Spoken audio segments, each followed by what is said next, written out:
Markandeya said, saying, "Let it be so." Dharmaraj Yama, the son of Vivaswan, released the noose from around his soul, and, delighted, spoke this way to Savitri.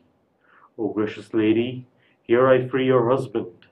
O daughter, doing honor to the house, by your words possessed with the merit of the Dharma, O saintly woman, you have fully gladdened me. Take him now of sound health and fit to return, to accomplish your desire, which shall come true soon. He shall have a life of 400 years to live with you, also by performing the holy yajna of fire sacrifice, and by the conduct of the Dharma, he shall be renewed in the world. Satyavan will give you 100 sons, and they will be all heroic kings, and will have themselves several sons and grandsons. They will be all well known forever by your name. Then your father too will beget 100 sons from your mother. Born as they will be by your mother Malavi, they will always be recognized as the Malavas. In turn, your brothers will also have the kingly sons and grandsons, who will be all bright like the gods." Giving boons to Savitri in this manner, the mighty upholder of the law sent her back, and he himself returned to his abode. After the departure of Yama, Savitri, on getting her husband back, came to the old place where her husband's body was lying dead. She went near her husband when she saw him thus on the ground. Then she sat there and, lifting his head, put it in her lap. On gaining anew his consciousness, he began talking to Savitri, like one who had just returned from a journey abroad. He looked at her with affection, again and again. Satyavan said, "Oh, for such a long time I have been sleeping, and why is it that you did not wake me up? And where is that dark-hued person who was dragging me with him?" Savitri said, "Yes, you have been sleeping in my lap for quite some time, my lord. And that great god was Yama himself, the ordainer of the creatures, but he has now left. O highly virtuous and fortunate, O prince, you have taken good rest, and you are full awake. Look, a thick dark night is gathered around us, and hence, if you feel active and energetic, do get up." Markandeya said. Satyavan recovered his consciousness and got up, happy like a person after sound sleep. Then, after casting on the forest a glance in all directions, he spoke. "To gather fruit and fuel, I had come here, accompanied by you, O slender-waisted and graceful, but while chopping the wood, I started getting a headache. I started getting a head-piercing ache. With that agonizing pain in the head, I was unable to stand any longer, and therefore, laying myself in your lap, I had slept. All this, O sweet and winsome, I remember now. In this way, soothed by the touch of your body as I had slept, I lost all my awareness. Then I saw a frightful darkness, and soon a person possessed of great splendor appeared there. About it, O fair and beautiful bodied, if you know anything, please tell me.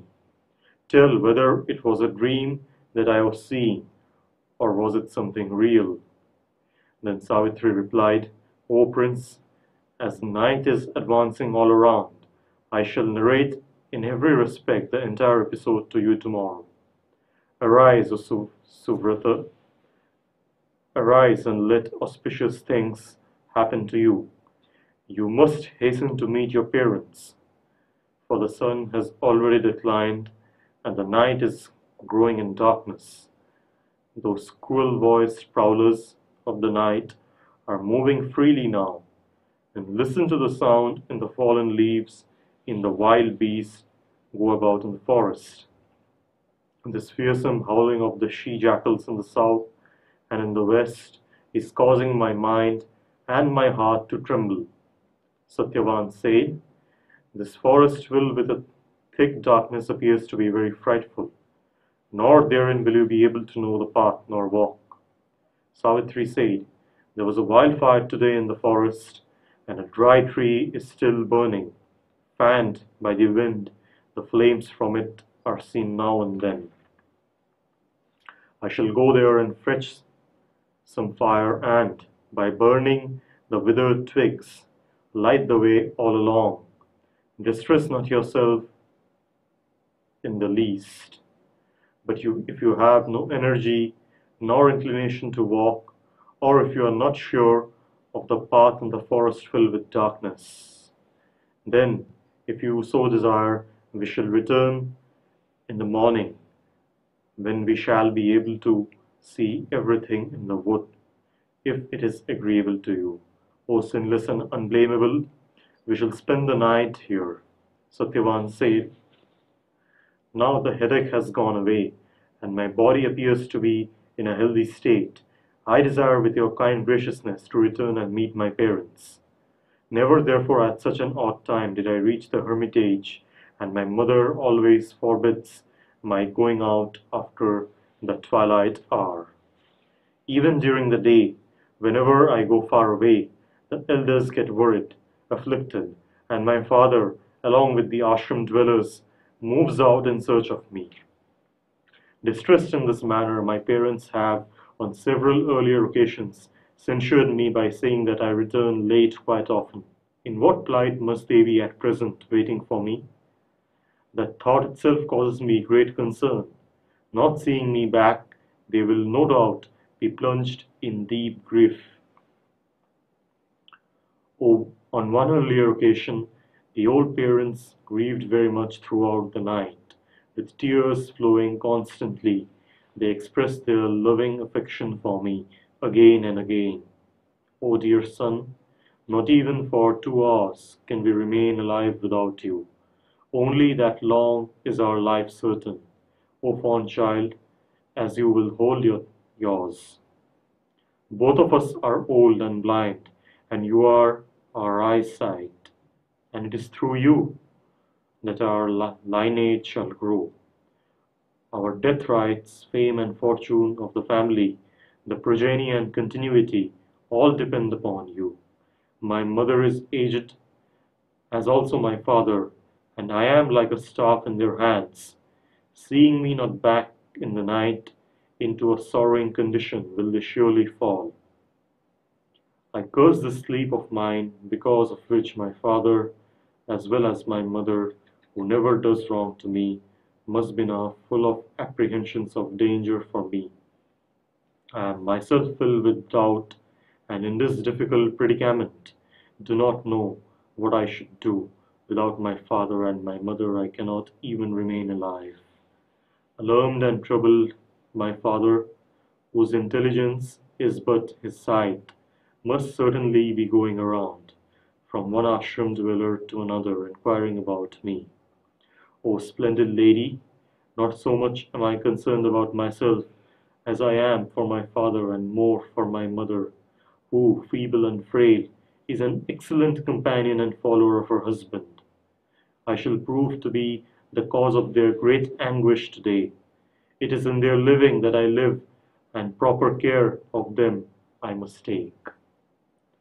It is my duty, I know. I should do what indeed pleases them and keeps them happy. Markandeya said, thus saying he, that righteous soul, devout to the venerable elders and dear to him, started weeping aloud, filled with sorrow, and raising both his hands. Seeing her husband in grief and broken down, he speaking this way. Savitri, the follower of Dharma, wiped the tears from her own eyes and said, if at all I have done any hard austerities, given away my sacred alms, or even made proper offerings, then by that merit let this night prove to my in-laws auspicious. If I ever have spoken playfully or unbecomingly something that is not true, that I do not recollect. By the strength of that truth, let my in-laws be safe and living. Satyavan said, we shall now return, O Savitri, eager as I am, and impatient to meet my parents. O fair and beautiful lady, should I see something disagreeable happen to my father or my mother, I say truly touching myself that I shall not be living any more. If your understanding is fixed in the Dharma, if you desire me to be living, or if you take it as your duty to accept what is pleasing to me, then let us both return to the ashram immediately. Markandeya said.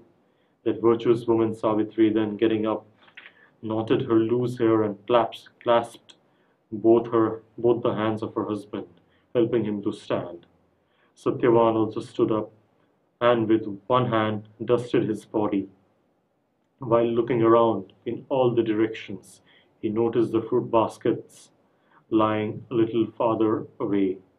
But then Savitri told him that the fruit basket could be collected at the next morning. However, she wanted to carry his eggs for safety and protection.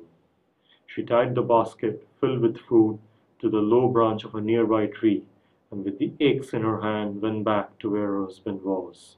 Taking her husband's left hand around her left shoulder, her own right hand encircling his waist, well bosomed as she was, and with the slow elegance of an elephant's gait, she started walking. Satyavan, O timid woman, by frequenting this region, I have become quite familiar with the several paths here. Looking simply at the stars through the branches of the trees, I can identify them easily. Indeed, this is the same path by which we came and along with which we gathered fruit. O pretty and bright, follow it and proceed without worrying about the path. Near the group of palash trees, the path bifurcates and moves in two different directions. Take the one which leads to the north, but now speed up. I am in a good state of health, and I have strength, and I am anxiously desirous of seeing my parents. Markandeya said. He then, saying so, started walking in great haste towards the ashram.